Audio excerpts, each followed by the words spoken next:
Hello বন্ধুরা, আজকে বানাবো নিরামিষ থোড়ের ঘন্ট। ভিডিওটা দেখতে থাকুন। প্রথমে থোড়টাকে আমি ভালো করে কেটে নেব এবং থোড়ের যে সাইডে যে ছালগুলো থাকে সেগুলো ভালো করে ছুলে নিতে হবে এরকম করে, যাতে কোনো রকম কষ বা আঁশ না থাকে। সেজন্য ভালো করে এই আঁশগুলো ছাড়িয়ে নিতে হবে। প্রথমে আমি গোল গোল করে পিস করে নিচ্ছি। এই গোল গোলগুলো আবার একটু পাতলা পাতলা করে সরু সরু করে আমি কেটে নেব। দেখতে থাকুন ততক্ষণ আমি কিভাবে কাটছি।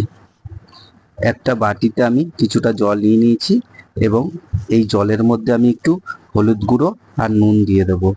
কারণ হচ্ছে নুনটা দেবো যাতে থোড়টা নরম থাকে, আর হলুদটা দেবো এই কারণে যাতে কালো ভাবটা যাতে না আসে। 1 চামচ হলুদ আর 1 চামচ নুন আমি দিয়ে দিলাম। এরপরে আমি থোড়গুলো সব একে একে কেটে নেব। ততক্ষণ দেখতে থাকুন আমি কিভাবে কাটছি। এইভাবে কাটলে অনেক তাড়াতাড়ি হয়ে যাবে।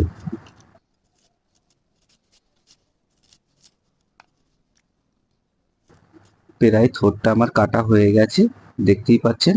আর এর মধ্যে কোনো কালো ভাব আসেনি, কারণ এর মধ্যে হলুদ দিয়েছি বলে কোনো রকম কালচে ভাব আসেনি। এবার এটাকে ভালো করে আমি ধুয়ে নেব।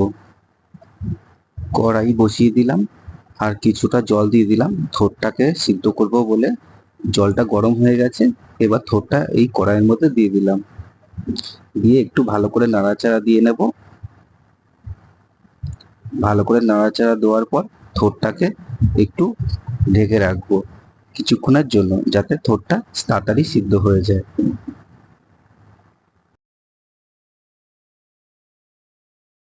থোড়টা সিদ্ধ হয়ে গেছে, এবার এটাকে নামিয়ে নেব আর জলটা ফেলে দেব। জলটা ভালো করে ফেলে দিতে হবে, কোন রকম যাতে থোড়ের মধ্যে জল না লেগে থাকে। সেজন্য ভালো করে আমি জলটা ফেলে দিচ্ছি, দেখতেই পাচ্ছেন। এখানে আলুটা আমি আগেই কেটে নিয়েছি এবং তার সাথে নিয়েছি কাঁচা লঙ্কা, শুকনো লঙ্কা ও তেজপাতা আর 5 ফোড়ন। একটা শুকনো লঙ্কাকে 2 টুকরো করে দিয়ে দিয়েছি, তার সাথে দিয়ে দিলাম 5 ফোড়ন আর তেজপাতা। এবার ভালো করে এটাকে ভেজে নেব। ভালো করে ভাজা হয়ে গেছে, এইবার আলুটাকে আমি দিয়ে দেব। আলুটাকেও আমি এইভাবে ভালো করে ভেজে নেব।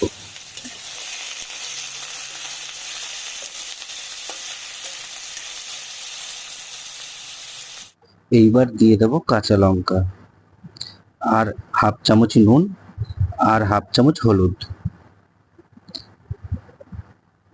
আর কিছুটা লঙ্কার গুঁড়ো। ঝালটা একটু বেশি আমি দেব। আর দিয়ে দেব ধনে গুঁড়ো। দিয়ে ভালো করে নাড়াচাড়া দিয়ে থাকবো। আর তার সাথে দেব একটু পরিমাণে জল, যাতে আলুটা সিদ্ধ হয়ে যায় আর মশলার গায়ে কোনো গন্ধ যাতে না থাকে। সেজন্য ভালো করে এটা আমি কষিয়ে নেব। ভালো করে কষানো হয়ে গেলে আমি থোড়টা এর মধ্যে দিয়ে দেব।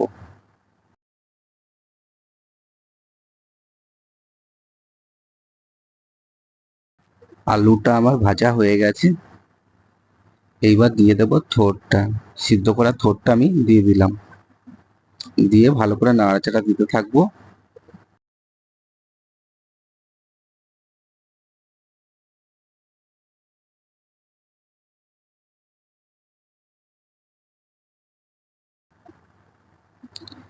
ভালো করে নাড়াচাড়া দেওয়ার পর এটাকে আমি কিছুক্ষণের জন্য ঢেকে রাখবো। 5 মিনিটের জন্য এটা ঢেকে রাখবো। 5 মিনিট হয়ে গেছে, এবার ঢাকনা খুলে দেখে নিই সিদ্ধটা কেমন হয়েছে আর এটা কেমন মিশেছে আলুর সাথে।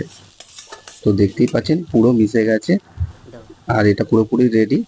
এবার এর মধ্যে দিয়ে দিলাম গরম মশলা, 1/2 চামচ গরম মশলা দিয়ে দিলাম। দিয়ে কিছুক্ষণ আবার আমি এটাকে একটু ঢেকে রাখবো, যাতে গন্ধটা ভালো আসে।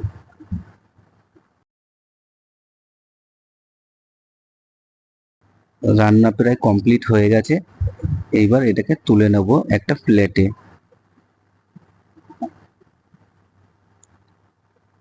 গরম গরম আমি একটা প্লেটে তুলে নিচ্ছি আপনাদেরকে দেখাবার জন্য যে কেমন হয়েছে। আপনারাও একবার ঘরে ট্রাই করতে পারেন এরকম ভাবে। এই ছিল আজকের রেসিপি নিরামিষ থোড়ের ঘন্ট। দেখা হচ্ছে পরের ভিডিওতে।